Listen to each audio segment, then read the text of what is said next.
За или против публикуването на връзката в социалните мрежи? Аз лично съм против, освен ако връзката не е много дългосрочна. Добре, а защо? Защото повечето хора в днешно време много се влияят от чуждо мнение. По принцип съм против, защото просто не виждам особено голям смисъл да си публикуваш връзката, която ти е толкова лична и ти е на сърце. Хората имат някаква...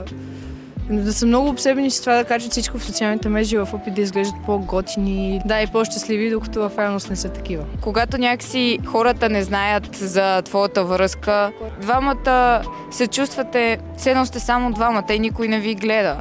И някакси така върват по-добре нещата. Плюс, това си е личен живот, може би трябва да си остане личен. Напълно съгласна. Това да се публикува връзка в социалната мрежа наистина може да има сериозен ефект на самата връзка, така че е против. Така някакси предизвикваш съдбата, понеже всички ти гледат връзката. Абсолютно съм съгласна. Ти имала ли си някога проблеми с твоят партньор заради пост в Instagram, Facebook, някой да ви е създал интрига? Не мисля, защото аз никога не съм си публикувала връзката. Не искам другите хора, нали, да виждат аз какво правя, с какво се занимавам. Подаряваме ти това бижу от нас. Много ти благодаря.